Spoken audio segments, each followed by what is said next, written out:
Nous allons lire dans Ésaïe 53. Ésaïe 53. Verset 3 à verset 6. Ésaïe 53, chapitre 53, verset 3 à verset 6. Ésaïe, chapitre 53, verset 3 à verset 6. Il est écrit: méprisé et abandonné des hommes, homme de douleur et habitué à la souffrance, semblable à celui dont on détourne le visage. Nous l'avons dédaigné, nous n'avons fait de lui aucun cas. Cependant, ce sont nos souffrances qu'il a portées, c'est de nos douleurs qu'il s'est chargé. Et nous l'avons considéré comme puni, frappé de Dieu et humilié. Mais il était blessé pour nos péchés, brisé pour nos iniquités. Et le châtiment qui nous donne la paix est tombé sur lui. Et c'est par ses meurtrissures que nous sommes guéris. Nous étions tous errants comme des brebis. Chacun suivait sa propre voie. Et l'Éternel a fait retomber sur lui l'iniquité de nous tous. Amen. Jean chapitre 3. Jean chapitre 3.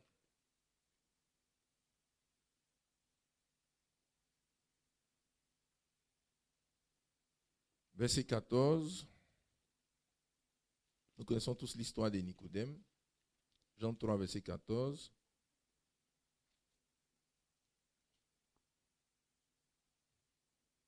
Jean 3, verset 14, la Bible dit, Nicodème est venu voir le Seigneur Jésus-Christ. Il lui a demandé comment il faut faire pour naître de nouveau, pour avoir la vie éternelle. Et le Seigneur lui a dit, verset 14 à 18, et comme Moïse éleva le serpent dans le désert, il faut de même que le Fils de l'homme soit élevé, afin que quiconque croit en lui ait la vie éternelle. Car Dieu a tant aimé le monde qu'il a donné son Fils unique, afin que quiconque croit en lui ne périsse point, mais qu'il ait la vie éternelle. Dieu en effet n'a pas envoyé son Fils dans le monde pour qu'il juge le monde, mais pour que le monde soit sauvé par lui. Celui qui croit en lui n'est point jugé. Celui qui ne croit pas est déjà jugé parce qu'il n'a pas cru au nom du Fils unique de Dieu. Amen. Que Dieu nous bénisse richement. Je voudrais que nous puissions rappeler un sujet que nous avons déjà vu ici, mais nous allons parler de ça. La délivrance. La délivrance que Dieu nous a accordée à Golgotha. La délivrance de Golgotha au travers de l'échange divin. Alléluia. Le salut. Le salut que Dieu nous a accordé. À travers l'œuvre. Toujours on dit Dieu nous a sauvés. Dieu nous a délivrés. Il a accompli pour nous la rédemption. Il a accompli pour nous le salut. C'est de ça que je veux que nous parlons. Le Seigneur nous a sauvés. Nous a délivrés. Alléluia. À Golgotha, c'est là où la croix du calvaire a été posée. La croix de Jésus. Où on l'a crucifié Jésus là. C'est ça qu'on appelle Golgotha. C'est là que le Seigneur a concrétisé le travail de délivrance, le travail de salut qu'il est venu nous accorder. Alléluia. Et ce travail a eu lieu par échange divin. Il y a eu un échange. Il y a une tractation, un échange qui a eu lieu. Et qui, aujourd'hui, pour quiconque croit en cela, il expérimente la délivrance. Amen. Quand on lit dans Ésaïe 53, le prophète Ésaïe décrivait le travail du Fils de Dieu. Alléluia. C'est Dieu lui-même, le créateur du ciel et de la terre, le Tout-Puissant. C'est lui qui s'est transformé en un homme. Alléluia. La Bible dit Dieu s'est manifesté dans la chair. Quand nous lisons dans Jean chapitre 1, Dieu s'est révélé dans la chair. Quand nous lisons dans Timothée aussi, c'est la même chose. Et il est venu, et regardez, la Bible dit qu'il est venu porter nos souffrances. Il a pris notre place. Il a pris notre punition.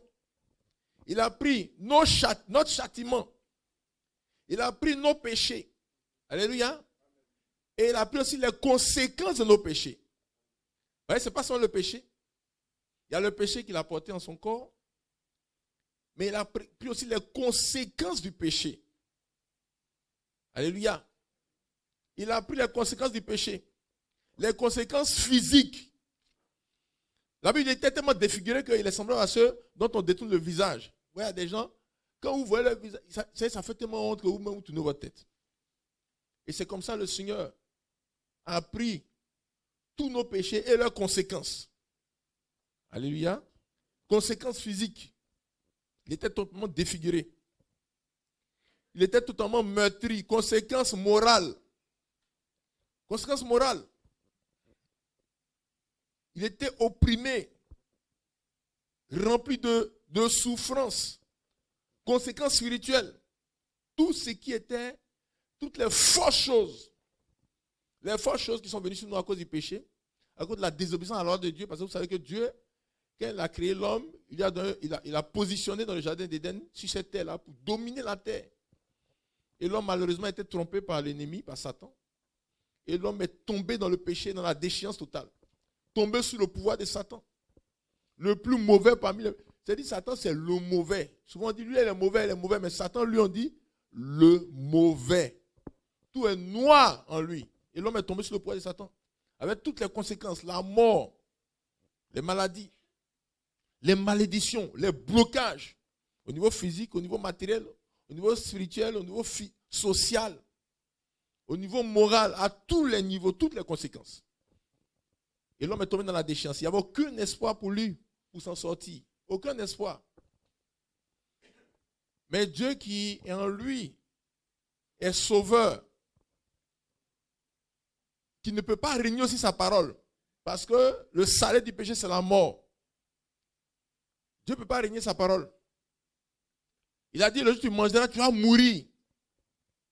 Le salaire de la désobéissance, du péché, c'est la mort, la destruction, la confusion. Ce Dieu tout-puissant, le moyen qu'il a trouvé pour sauver l'homme, c'est de pouvoir venir prendre la place de l'homme. Alléluia. Il est venu prendre la place de l'homme. Et quand il a pris la place de l'homme, c'est là que l'homme a été sauvé. Que Dieu soit béni. Vous connaissez l'histoire de Barabbas. Barabbas, le brigand qu'on devait condamner à la croix. Il y a plusieurs types de châtiments. Mais le châtiment le plus haut châtiment sur la terre en ce moment-là, que les Romains avaient imaginé, c'était la crucifixion. Et Barabbas, c'est un braqueur sanglant. Un coupeur de route. Sanglant. En Bangolais et piment là. Entre Djoko et puis les Bangolais, les coupeurs de route, comment ils faisaient? Les voitures vont comme ça et puis ils mesurent le pneu là. Ou bien la tête du chauffeur. Ils tirent sur la tête du chauffeur ou bien sur le pneu. La voiture fait tourner les gens. Vous voyez, imaginez la catastrophe dans les Dina là. Serré. Plusieurs tonneaux, les gens sont blessés, déchirés, gâtés. Et dans ça là, ils viennent. Ils prennent l'argent, ils tirent sur celui qui hésite, ils violent les gens. Quand on les attrape là, il y a une seule chose qui est dans la tête des gens. Lui là, quand on l'attrape, c'est un peu comme Barabbas. La seule chose que tout le monde peut accepter, c'est qu'il soit crucifié. Il soit crucifié. Et là, il n'y a même pas quelqu'un même qui a pitié. Tellement ils sont mauvais. Et c'est Barabbas là. Barabbas nous représentait nous tous. Barabbas nous représentait nous tous. Le Seigneur a pris Barabbas parce que c'était le plus mauvais. Si le plus mauvais peut s'en sortir, nous tous on peut s'en sortir. C'est vrai que chacun essaie de dire qu'il est mieux. Mais le choix de Barabbas, le plus mauvais, qui devait être condamné, il était là, Jésus était là. Et Jésus a pris sa place. Et Barabbas, on l'a laissé comme ça. On a laissé Barabbas comme ça. Il est parti, il est libre totalement libre, totalement libéré. C'est ce qui s'est passé. Jésus a pris notre place. Que Dieu nous bénisse. Il dit, qu'il a pris notre place, notre punition, nos châtiments, nos péchés et leurs conséquences. Parce que le péché a des conséquences. Il y a beaucoup de conséquences. Conséquences directes, conséquences indirectes. Il y a beaucoup de conséquences. Sur la progéniture, sur la famille, sur les projets, sur les affaires, tout. Beaucoup de choses là, c'est les conséquences de cette déchéance-là. Mais le Seigneur n'est pas venu seulement pour nous sauver en tant qu'individu. Non, la vie éternelle, non. Mais il est venu en même temps pour régler les conséquences aussi.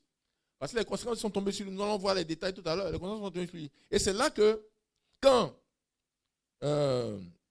Nicodème est parti voir Jésus, Jésus a dit, de la même manière que Moïse a élevé le serpent dans le désert, il faut que le Fils de l'homme soit élevé, afin que quiconque croit en lui ait la vie éternelle. Amen. Qu'est-ce qui s'est passé dans le désert? Vous lisez ça dans Nombre chapitre 21. Dans Nombre chapitre 21, versets 4 à 9. La Bible dit que le peuple a murmuré et a péché. Donc ça, c'est plaindre de Dieu. Ils ont parlé mal de Dieu. Les gens sont mauvais, hein? Comme nous tous. Dans Nombre 21, regardez. Après tout ce que Dieu a fait pour eux. Dans Nombre chapitre 21. Regardez ce qui sort de la bouche des gens. Regardez ce qui sort de la bouche des gens. Dans Nombre chapitre 21.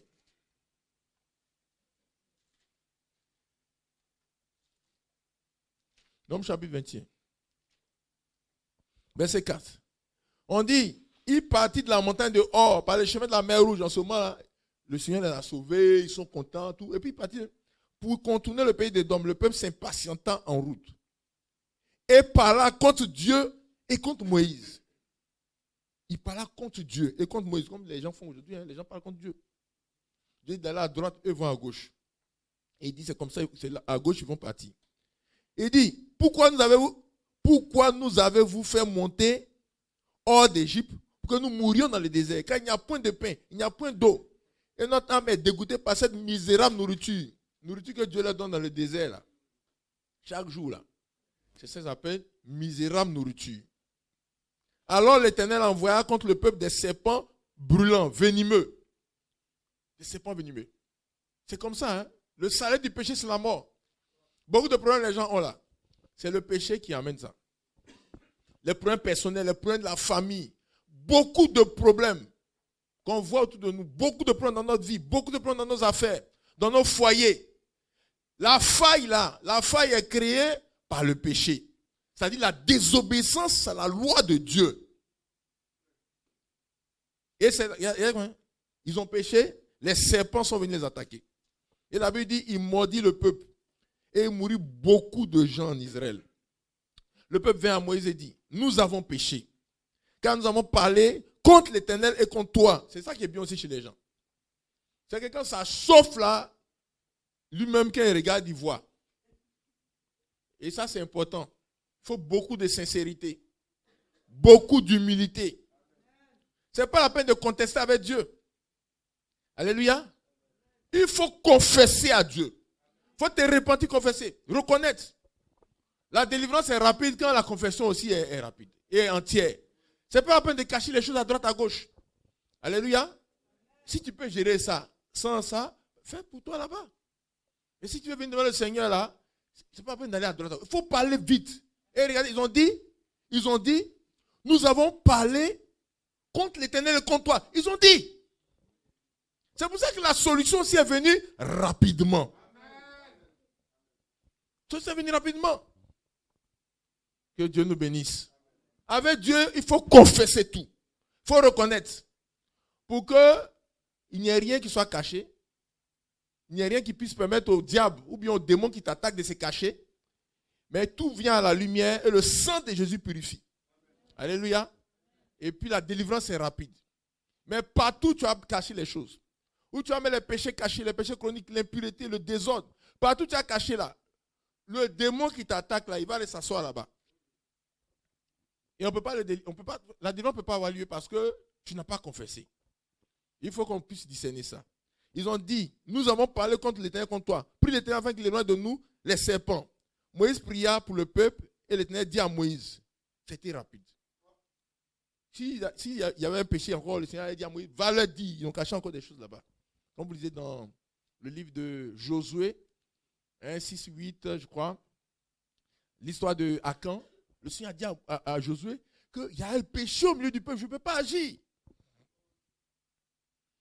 Donc le Seigneur a dit, fais-toi un serpent brûlant, un serpent d'airain, place-le sur une pêche. Quiconque aura été mordu, le regardera ou conservera la vie. Moïse fit un serpent d'airain et le plaça sur une pêche. Et quiconque aura été mordu par un serpent et regardait le serpent d'airain conserver la vie. Vous voyez, c'est un serpent en bronze. Comme les pièces de 25 francs. Ils ont fait le serpent. Le Seigneur dit, faites le serpent. Mettez-le sur un bois élevé. Si quelqu'un est mordu, il regarde au serpent, il est sauvé, il est délivré. Alléluia. Donc la délivrance ne dépend plus maintenant du niveau de la blessure ou bien du venin du serpent. La délivrance dépend de si tu regardes à la solution de Dieu. Alléluia. Que Dieu soit béni. Celui qui regarde à la solution de Dieu, il est délivré. Celui qui ne regarde pas à la solution de Dieu, il va mourir. Il est mort, pas parce que le serpent l'a piqué, hein. Il est mort parce qu'il n'a pas regardé à la solution de Dieu. Alléluia. Voilà ce qui s'est passé donc, ce dont Jésus parlait tout à l'heure. Et vous voyez bien que quand Nicodème a posé la question à Jésus pour lui demander comment on peut faire pour être sauvé? Comment on peut faire pour avoir la vie? Comment on peut faire pour naître de nouveau?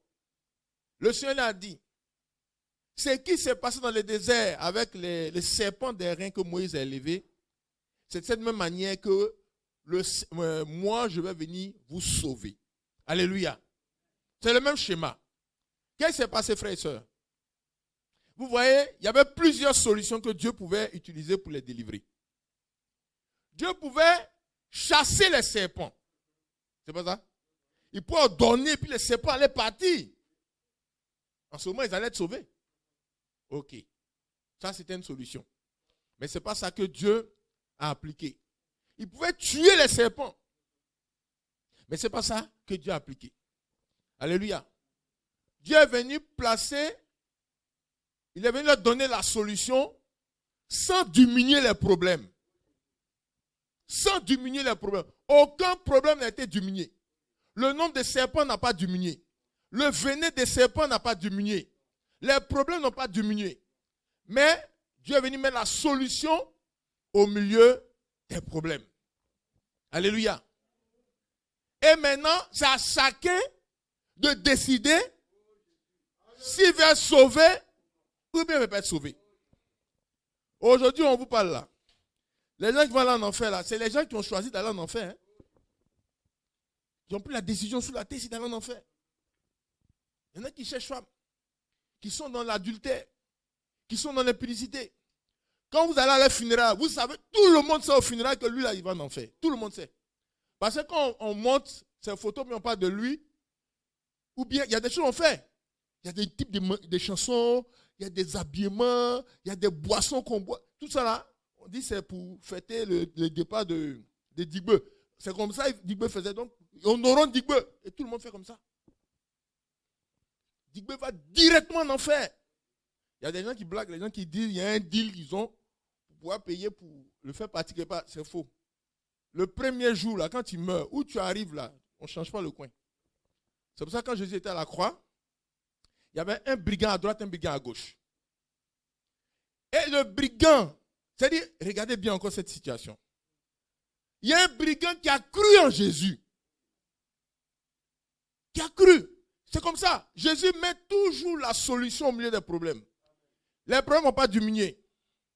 Les deux brigands avaient le choix. Il y a un qui n'a pas cru. L'autre a cru. Celui qui a cru là, Jésus a dit, aujourd'hui même on va au paradis. Il n'y a pas un autre endroit. Hein? Il n'y a pas un autre endroit. Soit tu vas au paradis, soit tu vas en enfer.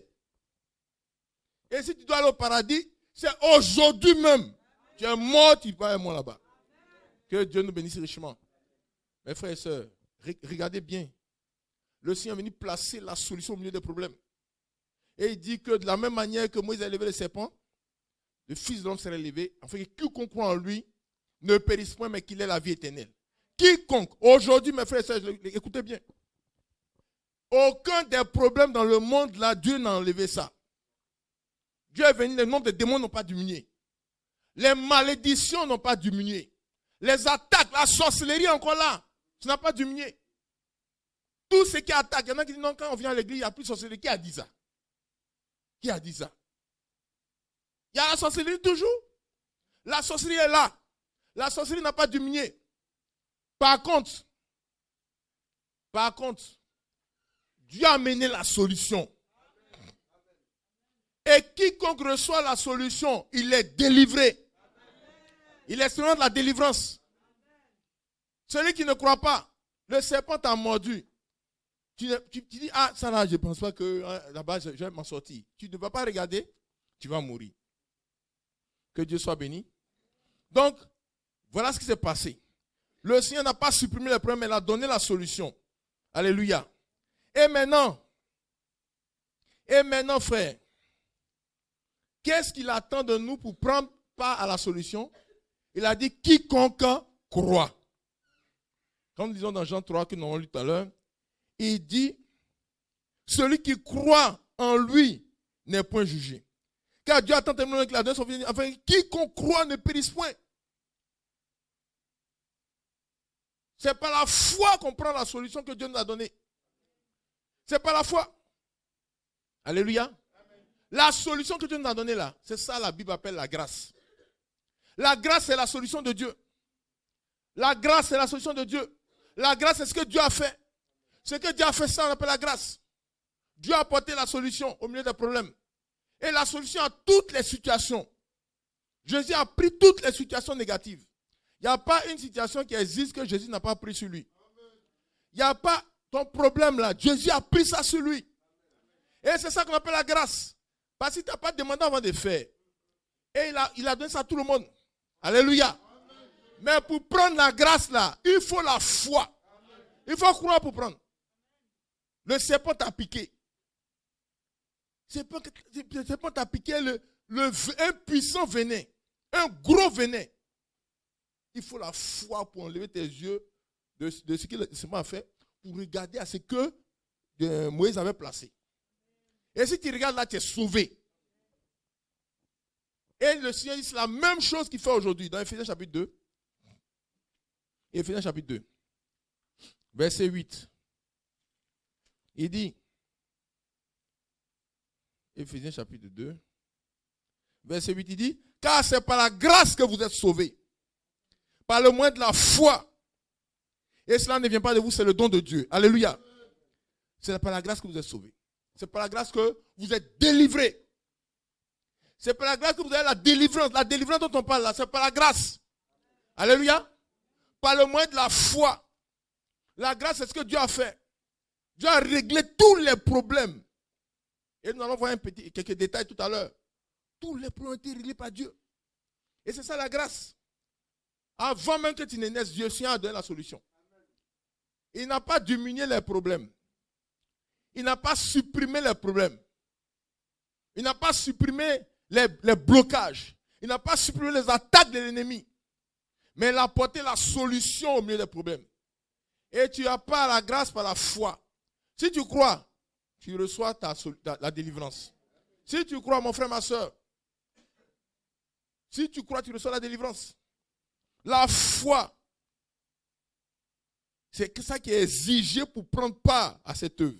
Quiconque croit, la grâce c'est gratuit, c'est illimité, c'est parfait, c'est complet, ce que le Seigneur a fait. Et pour pouvoir avoir la grâce là, c'est par la foi. Que Dieu soit béni. On est sauvé par la grâce, par le moyen de la foi. On est délivré par la grâce, par le moyen de la foi. C'est par la foi qu'on prend tout ce que Dieu nous a donné par la croix de Calvaire. C'est par la foi qu'on prend tout. Ce n'est pas affaire de vieux chrétiens. Hein. Ce n'est pas affaire de pasteurs. Tu n'as pas besoin d'être pasteur. Si tu crois là, c'est fini, Dieu te donne. Amen. Alléluia, tu reçois en même temps. Que Dieu soit béni. Regardez quelques exemples, nous allons voir. Quelques aspects de l'échange qui a eu lieu pour notre salut. Amen. Le principe c'est quoi? Le mal qui nous tuait.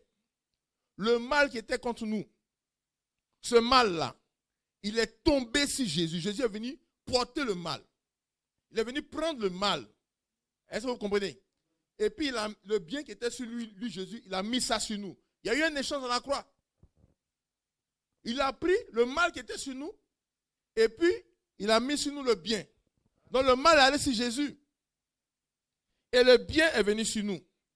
Quand nous lisons dans Isaïe 53, que nous avons lu, dans Isaïe 53 là, que nous avons lu au début, regardez la Bible dit.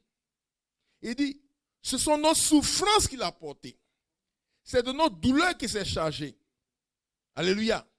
Et nous l'avons considéré comme puni, frappé de Dieu et humilié. Parce que Dieu devait frapper, nous frapper à cause du péché.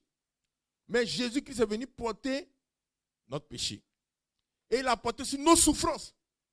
Il était défiguré. Imaginez toutes les maladies du monde, on met dans le corps d'une seule personne. Toutes les maladies du monde. Il y a des gens qui étaient musclés, hein? Ils ont eu un long palu. Quand tu les vois, ils disent, mais qu'est-ce qu'il y a? C'est sida ou bien quoi? Ils disent, non, c'est palu. Palu aussi fait ça. Mais imaginez qu'on rassemble toutes les maladies du monde. On rassemble toutes les maladies du monde. Tout. On met dans le corps d'une seule personne. C'est ce que le Seigneur a fait pour nous. Il a récupéré tout. Ceux qui ont un problème Dieu. Ceux qui ont un problème de vente. Il y en a qui disent plaie de vente. C'est une maladie que les médecins ne connaissent pas, mais ça existe quand même. Plaie de vente. Ceux qui avaient des problèmes de pied, des fractures. Il a porté toutes les maladies dans son corps. Il a porté tout. La souffrance de Jésus, c'est une souffrance que lui seul pouvait. C'est lui seul qui pouvait faire ça pour nous. Alléluia. Chacun ne pouvait pas porter pour quelqu'un parce que chacun a son propre péché. Qui peut porter pour son ami? Jésus seul pouvait le faire. Il a porté nos douleurs. Imaginez les douleurs. Douleurs de dents. Chaque dent. Tu prends chaque dent des gens qui ont pleuré. Il y a des gens qui sont forts. À cause de douleurs de dents, les larmes ont coulé. Les larmes ont coulé. Ça coule comme ça. Il ne peut pas bloquer. À cause de douleurs. Mais tu multiplies tout ça par tout le monde. Toutes les douleurs. Et tu mets ça dans un seul corps. Le Seigneur a porté tout ça. Alléluia. Que Dieu soit béni. Il a dit qu'il était blessé pour nos péchés, brisé pour nos iniquités. Le châtiment qui nous donne la paix est tombé sur lui. Pour qu'on ait la paix. Le Seigneur a récupéré toute la pression, la confusion, la folie. Toute la folie. Beaucoup de fous, là, toute la folie. Là, tout ça, il a porté ça dans son corps. Pour que nous ayons la paix. Pour que nous ayons la paix. C'est ce qui a eu lieu à la croix du Calvaire. Pour que nous ayons la paix, le Seigneur a porté tout. Regardez encore, il dit par ses maîtrises, nous avons été guéris. Les plaies de Jésus ont garanti notre guérison. Beaucoup de plaies pour que nous soyons guéris par ses maîtrises. Il a été maîtris. Il a été maîtris. Alléluia. Les gens essayaient de reproduire ça dans un film, là, La Passion du Christ. La Passion du Christ. Je ne sais pas si quelqu'un a vu ça, ce film-là. Il y a des gens qui ont vu? Voilà. Je me souviens quand ils ont monté Jésus de Nazareth, ça c'était à la RTI des années 80. Les gens pleuraient dans les maisons comme ça, Jésus de Nazareth. Ça faisait 6 heures. Qui se souvient de ça? Jésus de Nazareth, on a monté ça, les gens pleuraient. Mais quand j'ai vu la Passion du Christ, j'ai dit, mais comment les gens pleurent dans Jésus de Nazareth? C'est comme si on l'a caressé. Dans la Passion du Christ, vraiment, ils ont essayé. Mais c'est pas, ils n'ont pas pu. Hein. Ils n'ont pas pu, parce qu'on ne peut pas. On ne peut pas décrire. Est-ce qu'on peut décrire toutes les maladies du monde dans un corps? Est-ce qu'on peut faire ça? C'est pas possible. Ulcère de Burli. Si on met ulcère de Burli, on va détenir la tête. Mais toutes les maladies du monde dans un corps, la Bible dit par ses médecins ont été guéris. Il a été maltraité et opprimé. Semblable à un agneau qu'on mène à la boucherie. Il n'a point ouvert la bouche. Tout ça, c'est parce que son but, c'était de nous sauver. C'est une mission qui s'est donnée pour nous sauver. Alléluia. C'est eu l'échange divin à la croix de Calvaire. Jésus a été puni pour que nous puissions avoir la paix et le pardon. Il a été puni. Nous avons parlé de Barabbas tout à l'heure. Pour que Barabbas ait la paix.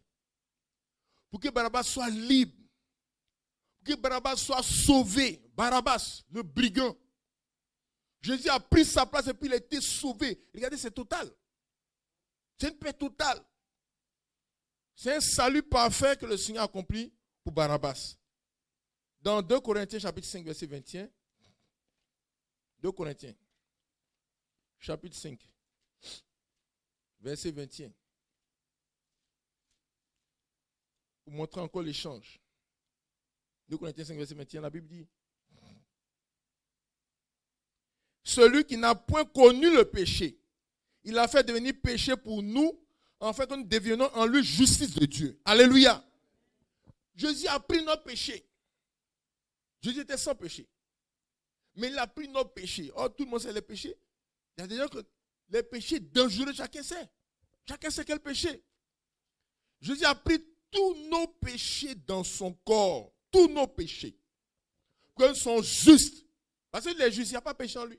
C'est la seule personne qui a pu dire aux gens: montrez-moi où j'ai péché, montrez-moi. Et puis les gens n'ont pas trouvé. Un homme normal, quand il dit à quelqu'un: montrez-moi où j'ai péché, pendant qu'il entend parler là, sa voix diminue, parce que lui-même, les péchés se multiplient. Il voit même qu'il est en train de mentir aux gens pendant qu'il parle, sa voix diminue seule. On n'a pas besoin de dire: montrez-moi. Toi-même, tu connais. On a souvent fait des délivrances. Les gens devaient dire aux gens: bon, dis ce que tu as fait. Il a dit: bon, je ne vois pas. Le Seigneur a laissé les gars partir. Il dit: mon gars parti. Ils sont en train de s'amuser. Au moins, ce que tu vois, tu dis. Et puis ce que tu n'as pas vu, Dieu va te rappeler. Que Dieu nous assiste. Il y a une dame comme ça qui a dit: elle est venue, elle veut sa délivrance, tout. Le Seigneur dit: mais tu as fait avortement. Tu as fait avortement. Elle dit: ah, mais ça, il y a longtemps, j'ai oublié. Mais tu n'as pas oublié. En toi et Dieu, c'est elle là encore. Le péché en toi et Dieu, c'est elle là encore. Tu as tué quelqu'un et puis tu dis: il y a longtemps. Il dit: mais j'avais 15 ans. Ça fait plus de 20 ans, effectivement. Mais c'est entre elle et Dieu. C'est noté entre elle et Dieu. Alléluia. Lui qui n'a pas péché, n'a pas connu le péché, il a été fait péché. Tous nos péchés sont tombés sur lui. Pour que nous soyons justifiés. Que nous soyons déclarés justes. Notre justice est fondée sur le fait que Jésus a pris nos péchés. C'est ça, c'est fondé. C'est pas parce que tu es devenu plus gentil. Tu souris plus, tout ça. C'est pas ça. La justice qui est sur nous là, c'est lié au fait que Jésus-Christ a pris nos péchés sur lui. Et nous, on a cru.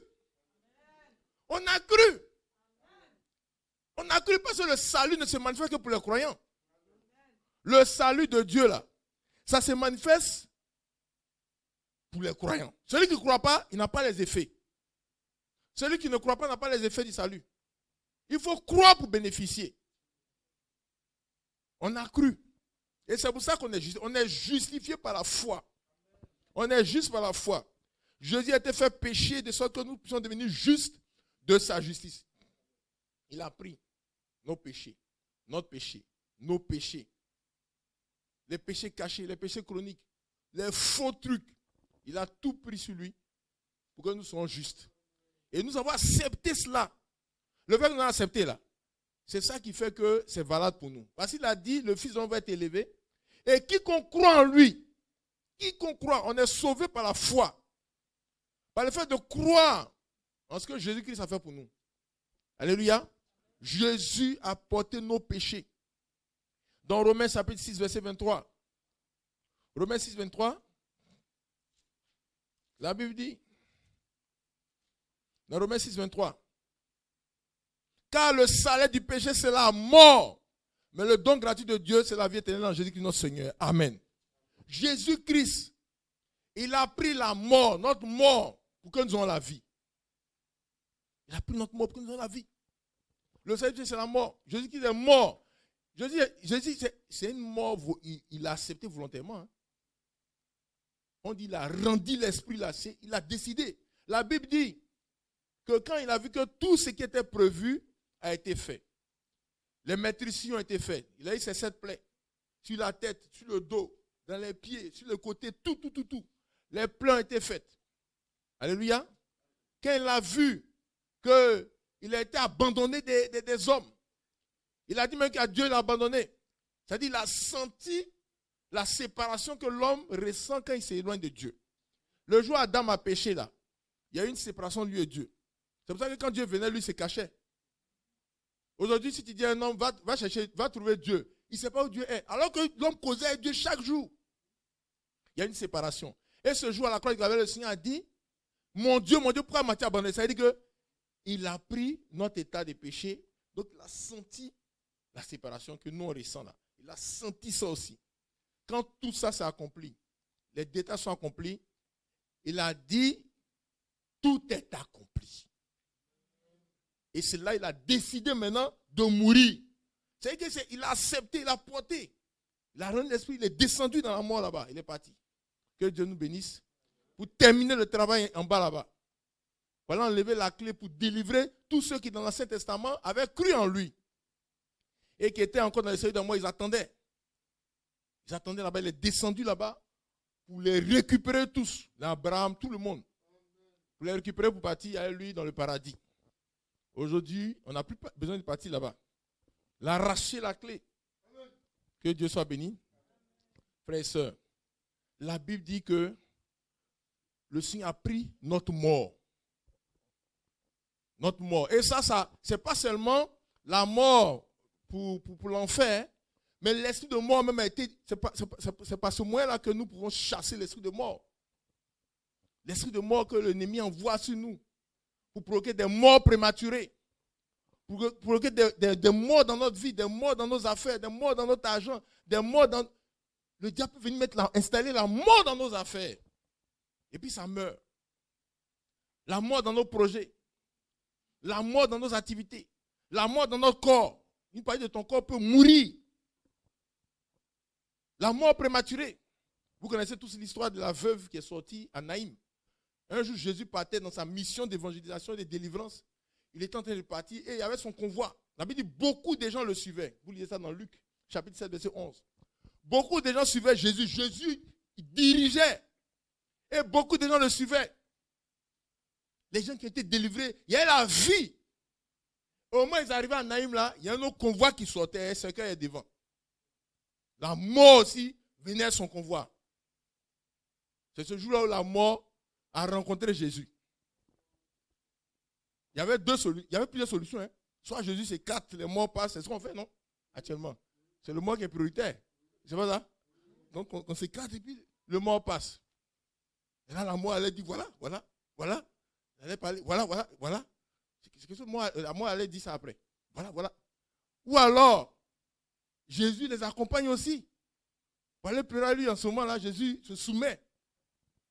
En tout cas, il y a plusieurs situations qui se produisent. Alléluia. Pour que nous soyons sûrs de celui en qui nous croyons, Jésus-Christ. Alléluia. Il a avalé le convoi de la mort là, et puis ils sont repartis là-bas. Alléluia. Un seul convoi à la fin. C'est le convoi de Jésus. Tout le monde est parti fêter la vie. Ils ont laissé la mort quelque part là-bas. Et le cercueil. Que Dieu nous assiste. Donc, c'est pour ça que Jésus est venu à la croix. Aujourd'hui, là, la mort prématurée. Vous savez que la mort prématurée, c'est une malédiction. Hein? Il y a des attaques qui font que les gens meurent avant le temps. Ce monsieur-là c'est lui qui doit enterrer sa maman. C'est lui qui doit enterrer sa maman. Ou bien c'est pas ça? Qui doit mourir premier? Bon, les gens ont peur de dire. L'ordre normal des choses, c'est sa maman qui doit mourir et puis lui l'enterre. Ou bien c'est pas ça? Mais pourquoi les gens hésitent? Le diable est venu mélanger pour une mort prématurée. Et il y a des morts prématurées comme ça. Les gens meurent avant leur temps. C'est une mort prématurée. C'est une attaque aussi de sorcellerie. Ça fait pas des attaques de sorcellerie. Ça fait des malédictions aussi familiales. Les morts prématurées. C'est pour ça que le Seigneur a fait la délivrance. Il n'a pas ressuscité tous les morts. Mais les morts qu'il a ressuscités dans sa vie, c'est les morts de délivrance. Et lui, là, c'est un mort prématuré. C'est lui qui doit prendre soin de sa maman. C'est pour ça que la Bible dit qu'il a réveillé le mort. Et puis ils ont chassé le cercueil et la mort. Et puis tout le monde est rentré en ville là-bas. Que Dieu soit béni. Jésus-Christ est mort de notre mort afin que nous puissions avoir la vie. Ce n'est pas seulement la vie éternelle. Mais ici même, la vie en abondance ici. Rien ne doit mourir dans nos affaires. Rien ne doit mourir dans nos projets. Rien ne doit mourir dans notre santé. Rien ne doit mourir dans nos activités. La vie en abondance. Il dit, je suis venu pour avoir la vie et la vie en abondance. Pas la vie, on passe le temps à maudire les gens. Quelqu'un passe à sa voiture, il fait malin. Non, il ne fait pas malin, c'est sa voiture. Toi aussi, pour toi. Que Dieu soit béni. Jésus, dans 2 Corinthiens 8, verset 9. Regardez, il y a des échanges. Hein? La délivrance de Golgotha s'accompagne d'échanges. Ton problème que tu as là, il faut voir si ça n'a pas été échangé avec Jésus. Si ça a été échangé avec Jésus, il faut croire ce qu'il t'a donné. Amen. Alléluia. Amen. Ton problème fait partie de l'échange. Alléluia. La Bible dit, dans 2 Corinthiens, chapitre 8, verset 9, il dit, car vous connaissez la grâce de notre Seigneur Jésus-Christ. Je vous dis, la grâce c'est quoi? La grâce c'est quoi? Qui peut me répondre à ça? J'ai déjà dit, la grâce c'est quoi? Qu'est-ce que c'est la grâce? Les gens de l'école du dimanche là, les jeunes. Qu'est-ce que c'est la grâce? Vous n'avez pas retenu. Qu'est-ce que c'est la grâce? Salomon. Voilà. Vous avez fait Salomon a gagné 500 francs encore. Salomon. La grâce c'est quoi? La grâce est ce que Dieu a accompli. Merci. Voilà encore les 500 frères de Salomon. La grâce, c'est ce que Dieu a fait pour nous. Ce que Dieu a fait pour nous, c'est la grâce. Alléluia. Ce que Dieu a fait pour nous, c'est la grâce. Que Dieu soit béni. Ce que Dieu a fait pour nous, c'est la grâce. Et la Bible dit, vous connaissez la grâce de notre Seigneur Jésus-Christ, qui pour vous s'est fait pauvre, de riche qu'il était, afin que par sa pauvreté, vous fussiez enrichis. Le Seigneur a pris nos pauvretés pour que nous, on puisse prendre sa richesse. Même la pauvreté a été traitée à la croix du Calvaire. Alléluia. Tout ce que le Seigneur a prévu qu'on ait sur la terre et puis on soit bien, bien, bien. Ce qu'il avait dit à Adam et Ève, qu'on soit bien, bien, bien. Et qu'on a perdu à cause de la chute. Le Seigneur est venu dans l'œuvre de Golgotha pour nous restaurer totalement. Et là-dedans, il y a la délivrance de la pauvreté. Jésus n'était pas pauvre. Hein? Il y a des gens qui pensent que Jésus n'était pas pauvre. Alléluia. Jésus n'était pas pauvre. Regardez les cadeaux qu'on a amenés à la naissance de Jésus. Les cadeaux qu'on amène là, ça montre si l'enfant est pauvre ou bien il est riche. Nous connaissons tout ça. Hein? Il y a des gens, quand il est né, on amène 500 francs. Ou bien on amène un savon. C'est pas ça? Mais il y a des enfants là, quand on dit, lui, là, son enfant est né là, toi tu sais que c'est pas un savon que tu peux amener là-bas. Il faut au moins un carton. C'est pas ça? Ok. Il y a d'autres, on sait qu'il faut amener au moins la gamme chlorane. C'est pas ça? Le petit là, c'est en fonction de s'il est pauvre ou bien riche. Il y a un cadeau qu'on amène. C'est pas ça? Que Dieu soit béni. Quels sont les cadeaux qu'ils ont amenés à Jésus? Quand il est né? Ils ont amené de l'or, de l'encens précieux et de la myrrhe. Des trucs chers. C'est ça qu'ils ont amené. Jésus n'était pas pauvre. La naissance dans la bergerie, là, c'est une décision. C'est comme Mark Zuckerberg, hein, je n'arrive pas toujours à reconnaître son nom. Il porte Dean là, c'est pas parce qu'il est pauvre. C'est-à-dire quand tu arrives en haut là-bas, tu choisis maintenant. Est-ce qu'on comprend? C'est comme quand Bill Gates vient en Afrique et puis il marche avec sa femme, ils sont marcher. C'est pas Beléa. C'est une décision. C'est-à-dire, il peut décider de venir ici, il décide de venir là, et Jésus, pour symboliser qu'il est venu pour mourir pour l'humanité. Et qu'il est un agneau, s'il naît à Phara. Ça, c'est pas un agneau. Est-ce qu'on comprend? Il allait naître là où on va savoir qu'il est un agneau. Et on a informé qui de sa naissance? Les bergers. Si les bergers sont intéressés par la naissance des moutons, pour montrer qu'il est un agneau. C'est une décision de Jésus. Que Dieu nous assiste. Regardez, Jésus a reçu les gens à manger à midi un jour.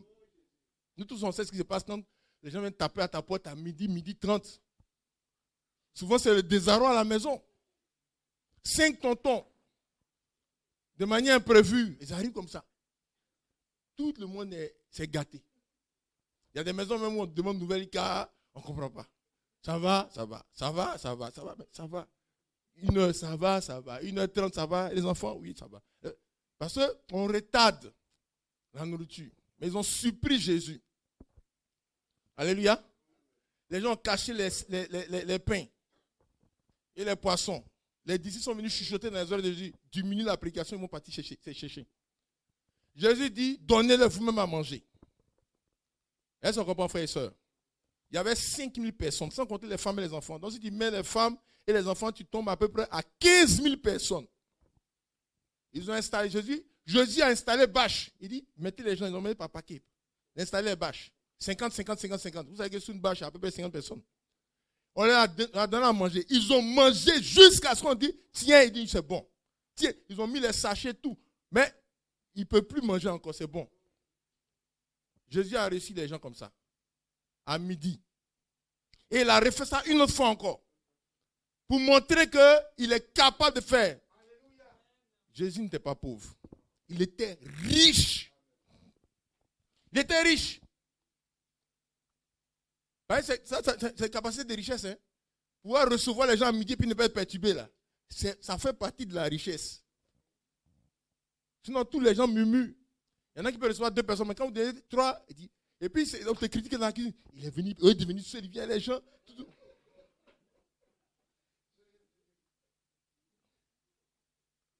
2 fois le Seigneur a reçu les gens à manger comme ça. Que Dieu soit béni. Regardez encore une autre chose, une autre histoire. Les impôts ont surpris Jésus par un redressement. Tous ceux qui ont les entreprises là savent ce qu'on appelle redressement. Les fonctionnaires ne connaissent pas ça. Mais les entreprises, ils savent ce qu'on appelle redressement. C'est le jour où l'entrepreneur prononce des malédictions contre les impôts.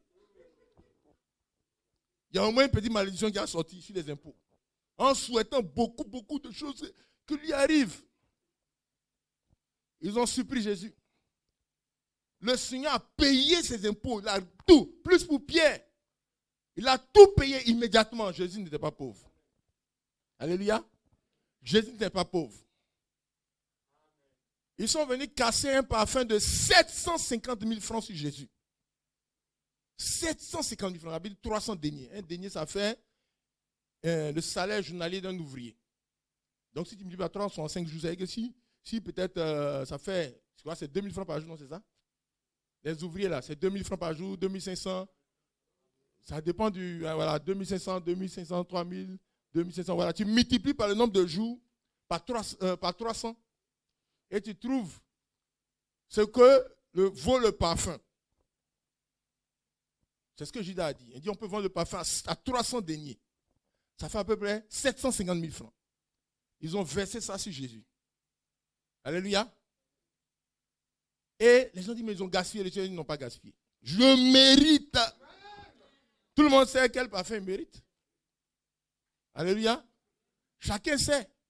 Il y a des gens qui ont un parfum de 10 000 francs. On touche à on met ici. Il dit, mais et le reste du corps, il dit, ah, c'est comme ça, on met. Et ça dure avec 6 mois. Le même jour, tout est fini chez Jésus.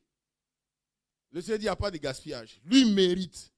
Quelqu'un qui mérite de parler de 750 000 francs pour une soirée, quand même, entre nous. Il n'est pas pauvre. Que Dieu soit béni. Jésus n'était pas pauvre. Jésus n'était pas pauvre. Le jour où le Seigneur devait rentrer à Jérusalem, il devait rentrer à Jérusalem, que tout le monde l'acclame comme le roi. Les gens disent, mais Seigneur, c'est quelle voiture on va partir prendre? Il dit, allez chez le concessionnaire. Parce qu'il y a plusieurs types de voitures. Il y a Wororo, il y a Gbaka, il y a tout. Il dit, allez chez le concessionnaire. Parce qu'il dit, c'est un âne qui n'a jamais porté de... C'est comme ça. Vous connaissez les voitures W là? Hein? Quand tu t'en prends ça, il n'y a pas 10 km là-dedans. Hein? De l'usine au port. Ça monte dans le bateau, du bateau, ici en Côte d'Ivoire, du port, chez le concessionnaire, puis chez toi, c'est à peu près 7 km comme ça. 8 km, ça, j'ai déjà vu ça. J'ai déjà vu. 7 km, ce n'est pas les histoires de, on te donne la voiture, j'ai une nouvelle voiture, avec 200 000 km, 150 000 km, ce n'est pas ça. Le Seigneur dit, vous allez voir un anon, personne n'est monté sur lui. C'est ça, il a pris pour rentrer à Jérusalem. Alléluia. Jésus n'était pas pauvre. Il n'était pas pauvre. Regardez comment les gens ont groupé sur ses habits. Sa robe, une seule couleur, les soldats qui sont des fonctionnaires. Ils ont dit, ah ça on ne peut pas, il faut qu'on va tirer au sort pour voir qui va prendre.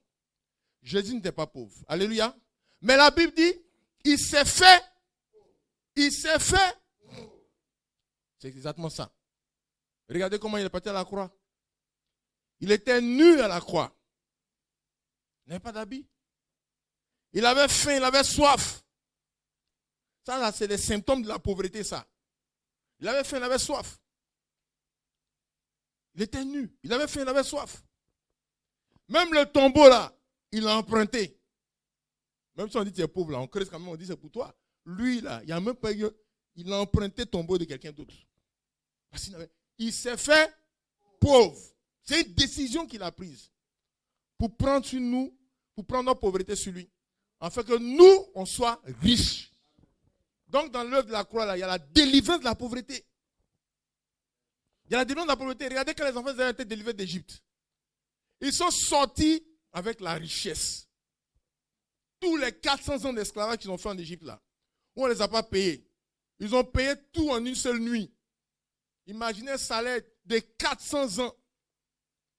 Avec les intérêts qu'on donne aux descendants. Regardez comment les gens sont devenus riches. Par rapport à ça, il faut savoir qu'ici, en Côte d'Ivoire, on va expérimenter ça. Alléluia. On va expérimenter ça. Tout ce temps de 400 ans d'esclavage, plus 100 années à peu près de colonisation, tout ça, ça sera remboursé à cette génération. La génération qui sera là va voir ça. Que Dieu soit béni. Qui vivra, verra. Que Dieu soit béni. Ce que le Seigneur a fait une fois, il peut le faire encore. Alléluia. Jésus s'est fait pauvre pour qu'ils soient riches. Donc la délivrance de la pauvreté. Dans Hébreux chapitre 12, verset 2. Hébreux 12, verset 2. Il a dit, ayant les regards fixés, ayant les regards sur Jésus, le chef et le consommateur de la foi, qui en vue de la joie qui lui était réservée, a souffert la croix, méprisé l'ignominie et s'est assis à la droite du trône de Dieu. Il a souffert la croix, méprisé l'ignominie et s'est assis à la droite de Dieu. Alléluia. Dans Hébreux chapitre 10, 2, verset 10, il a dit encore.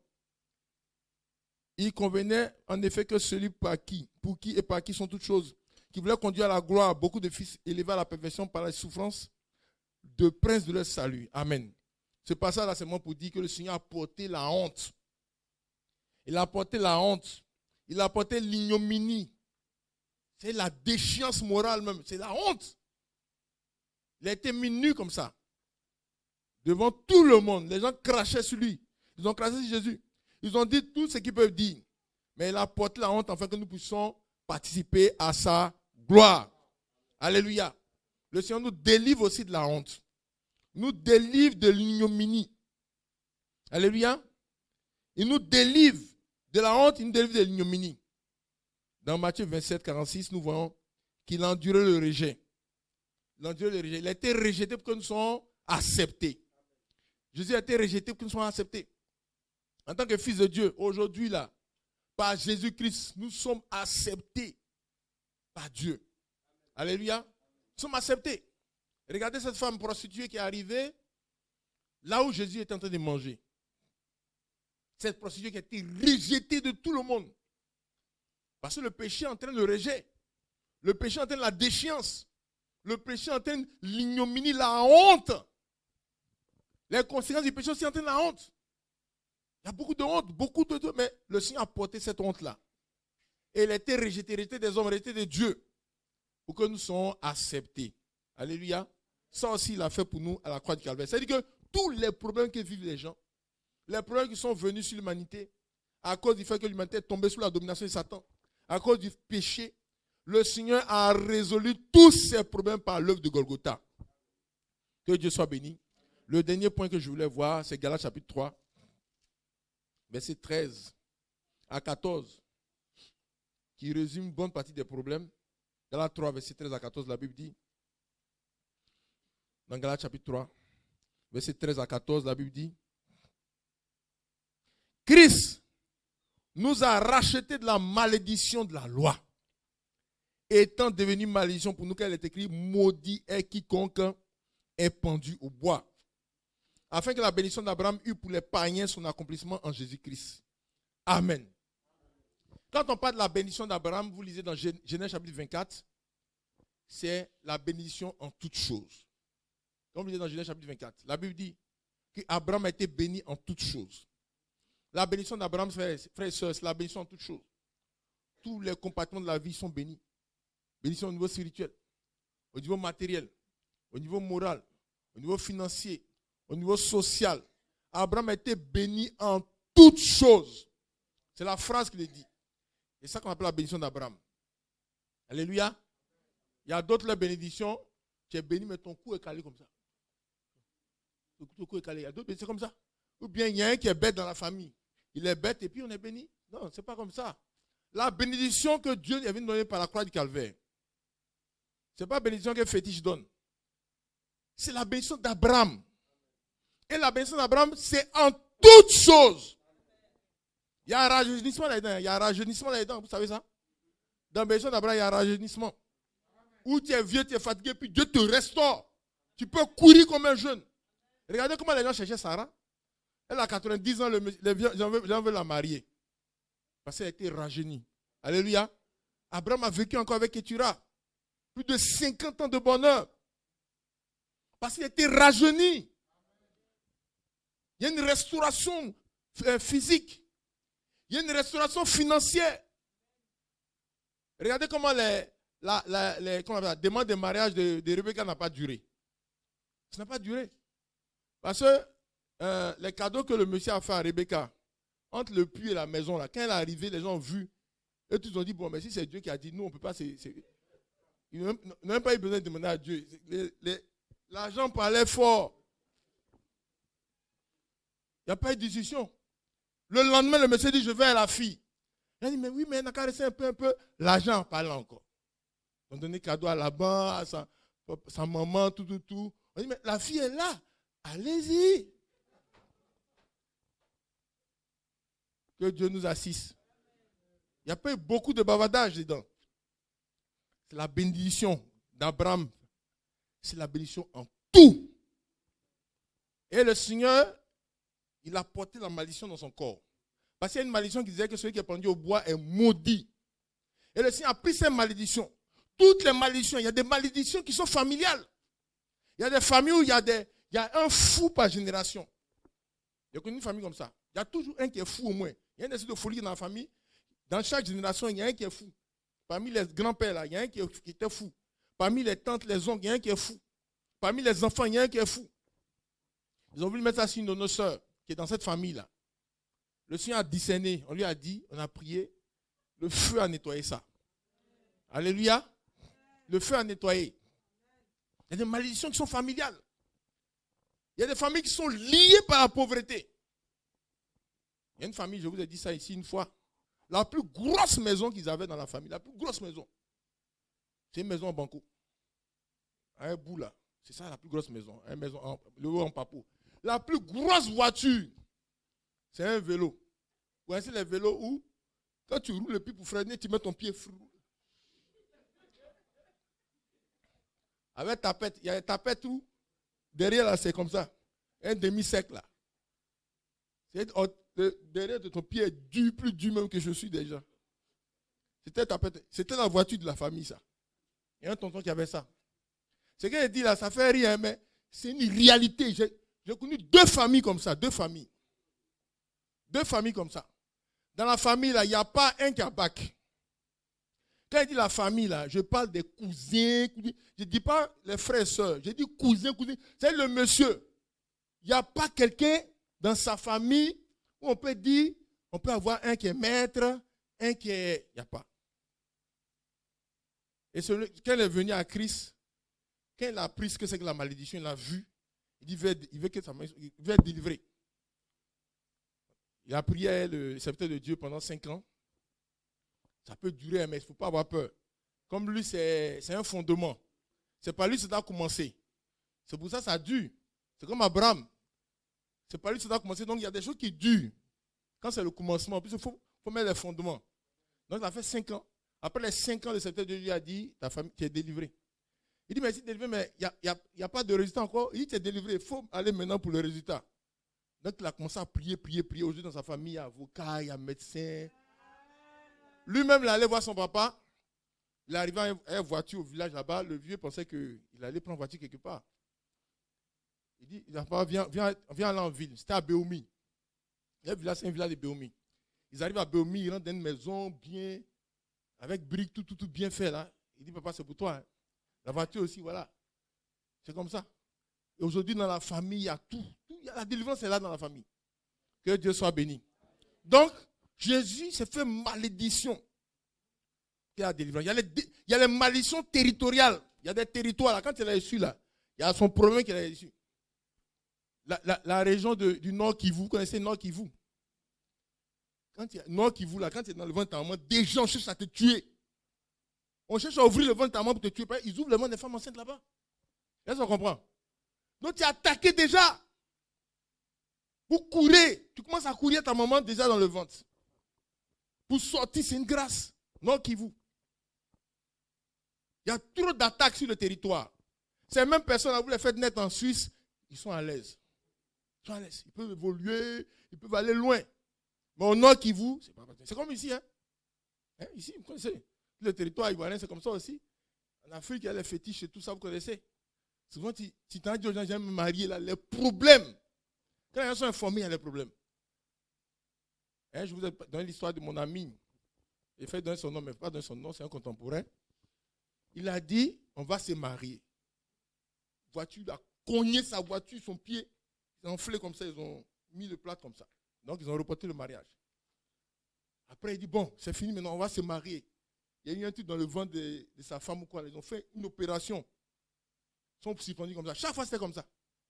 Et puis, un jour, on vient les voir, on voit les bagues. On dit, mais qu'est-ce que c'est? Ils sont partis à 4. Dès que tu informes les gens, c'est fini. Dès que tu informes les gens.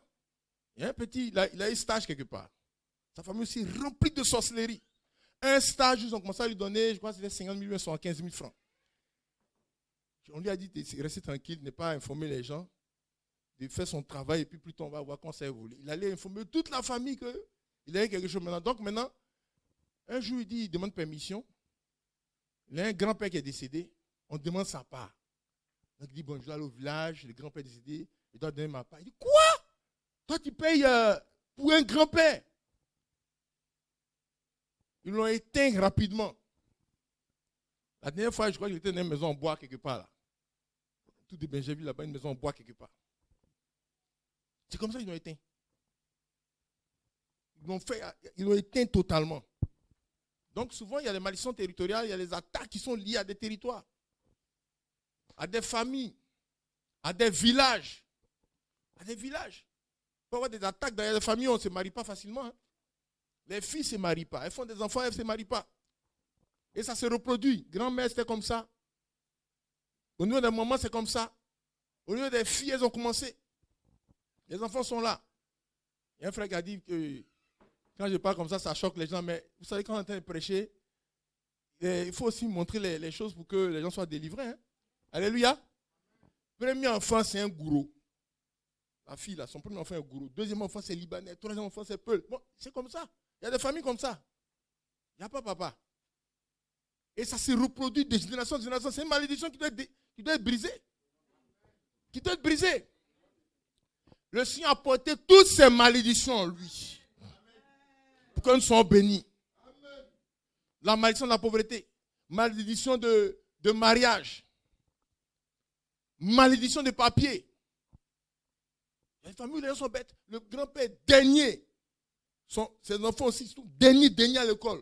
Les petits-fils qui sont là actuellement, ils sont derniers aussi. Ça, c'est des malédictions. Ça se répand dans la famille. Que Dieu nous assiste. La Bible dit que Jésus-Christ a porté, on dit, il est devenu malédiction pour nous. Afin que la bénédiction d'Abraham, c'est-à-dire la bénédiction en toutes choses, eut son accomplissement pour nous. Ça aussi, c'est un problème qui a été réglé à la croix du calvaire. Que Dieu soit béni. Avant l'œuvre que le Seigneur a accomplie pour nous à la croix du calvaire, frère et soeur, il n'y avait pas de solution. Il n'y avait pas de solution. Il y avait des problèmes. Il n'y avait pas de solution. Mais le Seigneur est venu mettre la solution au milieu des problèmes. Aujourd'hui, sur la terre ici, il y a la solution. il y a la solution. Et si tu n'as pas la solution, c'est parce que tu n'as pas cru en l'œuvre de Golgotha. Sinon, tu crois en l'œuvre de Golgotha, au milieu de Baléa, toi, tu vas t'en sortir. Au milieu des attaques, au milieu de la sorcellerie, tu vas t'en sortir. Tous les sorciers vont te saluer, vont te respecter. Tu vas aller au village, tu reviens. Il y a des gens qui ne peuvent pas aller au village. Mais quand la délivrance de Golgotha se manifeste dans ta vie, tu vas au village, tu reviens. Les sorciers te font des dons. Tu avais un respect, on te parle. Tu les salues au nom de Jésus, puis tu ne dis pas. Et puis il n'y a rien. Tu construis ta maison, ils vont t'aider à construire aussi. Et il n'y aura rien. Mais tout ça, on a ça par la délivrance de Golgotha. Alléluia. Mais pour avoir par la délivrance de Golgotha, il faut recevoir la grâce de Dieu par la foi. Il faut recevoir la grâce de Dieu par la foi. Alléluia. On doit remercier le Seigneur pour cette œuvre parfaite et complète qu'il a accomplie pour nous à la croix du Calvaire. Par l'œuvre de la croix, nous avons les provisions pour tous les problèmes. Des provisions qui sont illimitées. Alléluia. Maintenant, pour rentrer en possession de cela, la grâce de Dieu, qui est pour tout le monde, la grâce de Dieu, qui est pour tout le monde, il faut la foi. C'est pour ça que la Bible dit que nous sommes sauvés par la grâce, par le moyen de la foi. Alléluia. Il faut que la loi de la foi intervienne. Que Dieu soit béni. Regardez ce que le Seigneur dit. Il faut que la loi de la foi intervienne dans Marc chapitre 11. Marc chapitre 11, verset 24. On essaie d'énumérer les différents échanges. On revient sur la foi. Marc chapitre 11, verset 24. La Bible dit, c'est pourquoi je vous dis, tout ce que vous demanderez en priant, croyez que vous l'avez reçu. Et vous le verrez s'accomplir. Tout ce que vous demandez en priant, croyez que vous l'avez reçu. Mes frères, c'est une parole qui nous donne des temps bien précis. Croyez que vous l'avez reçu. Vous l'avez reçu. Vous l'avez reçu. Vous l'avez reçu quand? Vous l'avez reçu quand? Vous l'avez reçu quand? Hein? Dès maintenant. Qui parle encore? Maintenant, on dit que vous avez reçu au passé composé. Dès maintenant, vous avez reçu quand? Hein? Oui. Le jour on a cru. Le jour on a cru. Le jour on a cru. Elle a reçu dès maintenant. Elle a reçu le jour on a cru. C'est à la croix qu'on a reçu. Croyez que vous l'avez reçu à la croix. L'œuvre de la croix, là, Dieu, le Seigneur a planifié ça depuis avant la fondation du monde.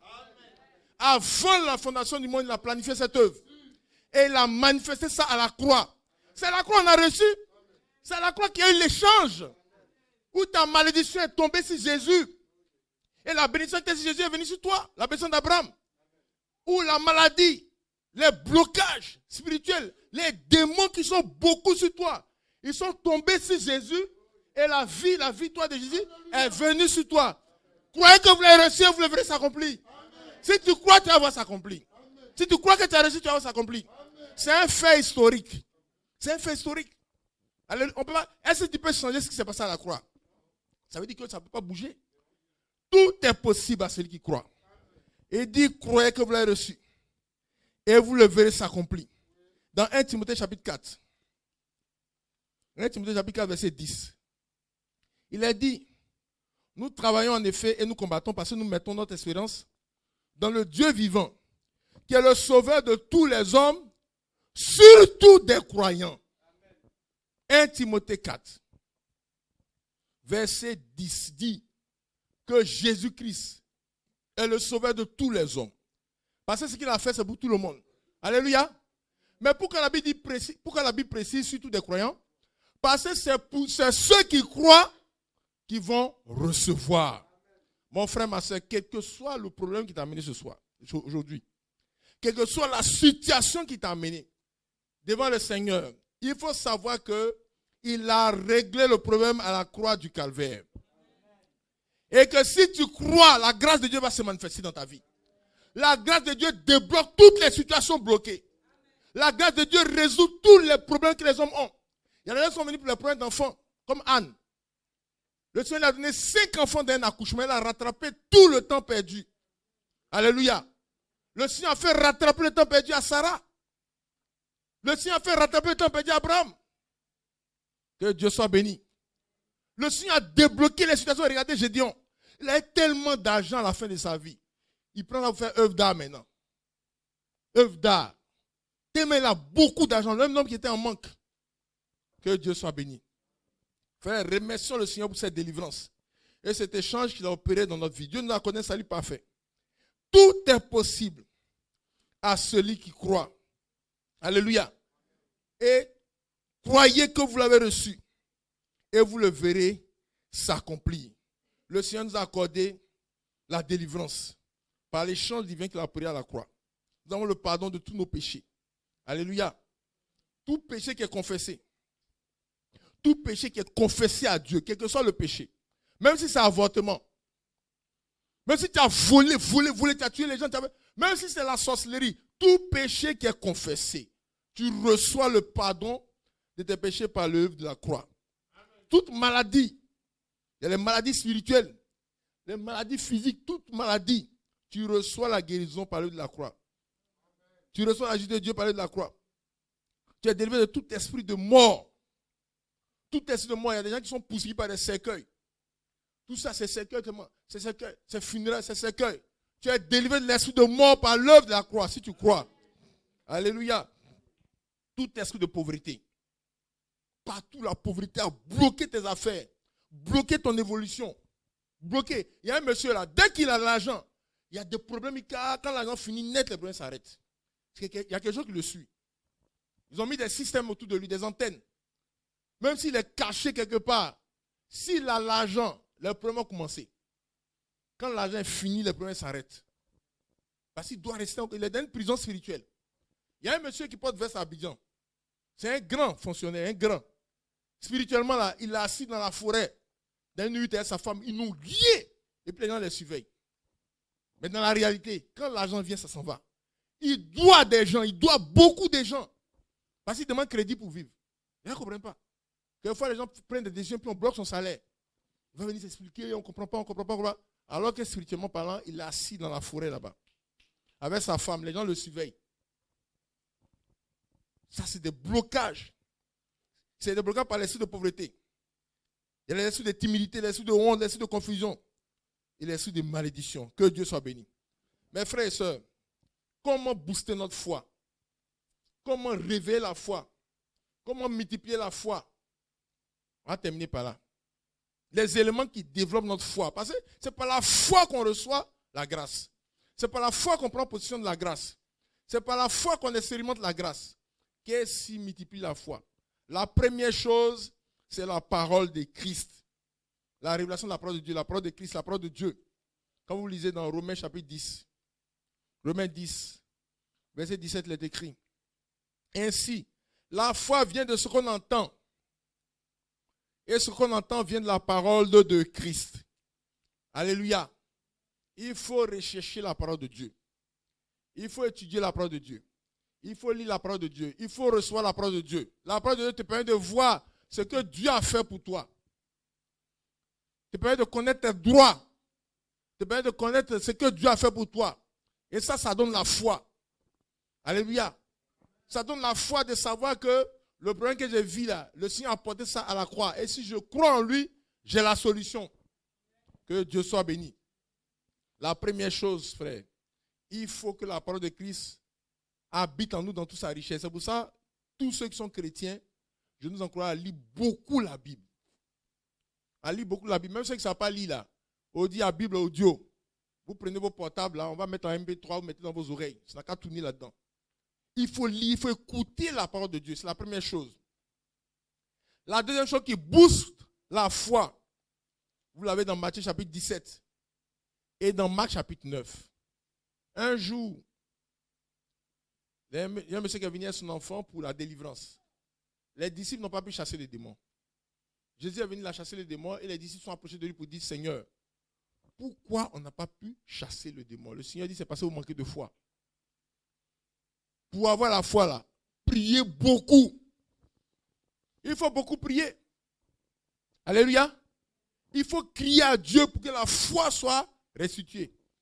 La prière là, ça développe la foi. La prière développe la foi. Film brésilien, ça tue la foi. Film indien, ça tue la foi. TikTok là, beaucoup TikTok. Et les femmes nues, et les fausses histoires, ça tue la foi. Il faut se débarrasser de ces choses-là beaucoup prier, crier à Dieu, implorer sa grâce. Ça développe la foi. Regardez comme Anne. Elle a parlé à Dieu jusqu'à ce que le Seigneur lui dise, va, tu as reçu tout ce que tu veux.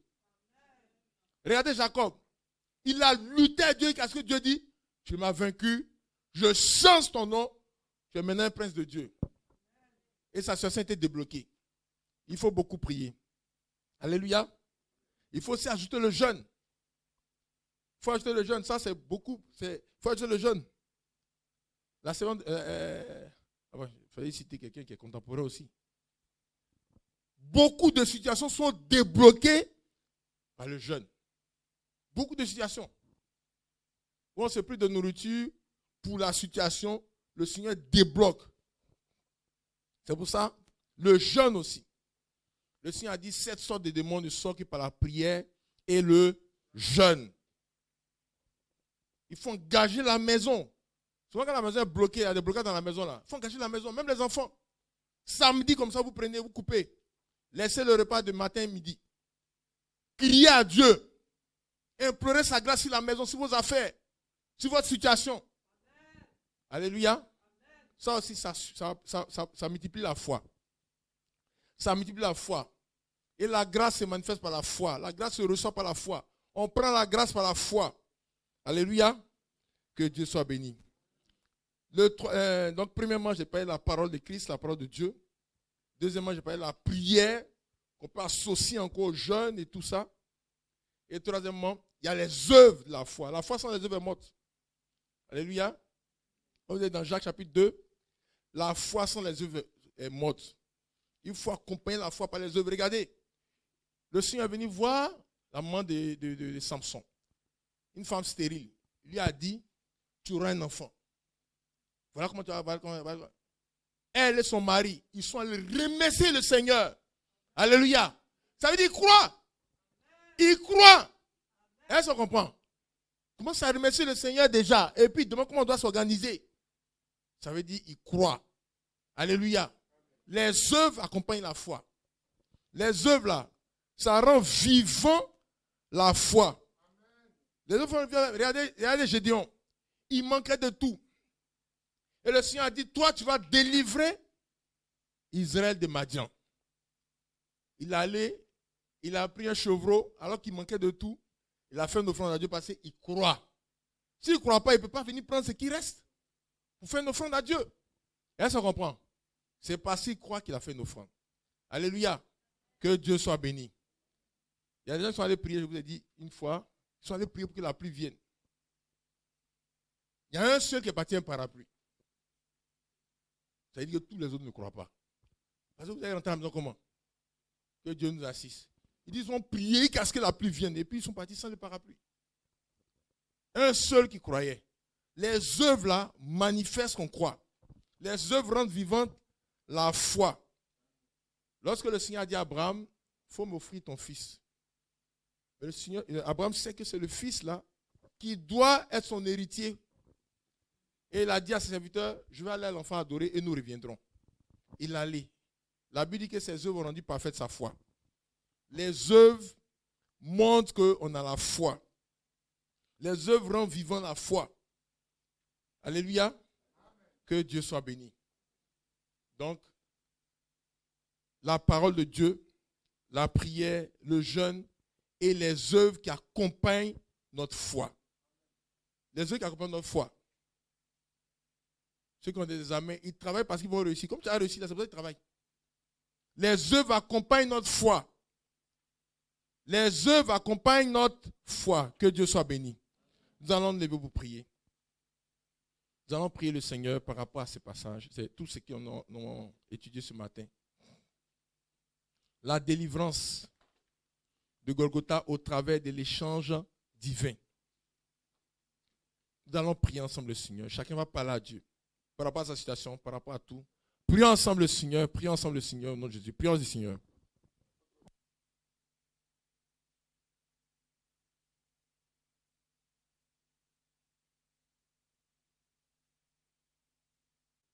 Nous allons le remercier pour la délivrance qu'il nous a accordée, pour la grâce qu'il nous a accordée, qui touche tous les domaines de notre vie, tous les domaines de notre existence, tous les secteurs. Remercions le Seigneur ensemble encore. Remercions, soyons reconnaissants, prions le Seigneur. Remercions-le au nom de Jésus-Christ. Remercions le Seigneur. Alléluia. Le Seigneur nous a délivrés à Golgotha. Confessons tout péché à lui. Tout ce que nous avons fait qui n'est pas bien. Confessons tout. Mettons tout sur lui. Remettons tout. Confessons tout. Devant Dieu, nous devons tout confesser. Tout péché, toute iniquité, toute légèreté, toute confusion, toute vie d'impureté cachée, de désordre, d'idolâtrie, les fétiches, que tout soit confessé au Seigneur. Prions ensemble, confessons à Dieu. Prions le Seigneur. Parlons au Seigneur. Il sait. Dites tout ce que vous demanderez en priant. Croyez que vous l'avez reçu. Nous allons prier le Seigneur. Chacun va présenter ses problèmes. Chacun va présenter sa situation. Partout il y a des blocages. Partout il y a des situations négatives. Nous allons tout présenter au Seigneur. Et croire en l'œuvre qu'il a accomplie pour nous à Golgotha. Croire en l'échange qui s'est produit. Et recevoir cela par la foi au nom de Jésus-Christ. Prions ensemble le Seigneur. Prions ensemble le Seigneur.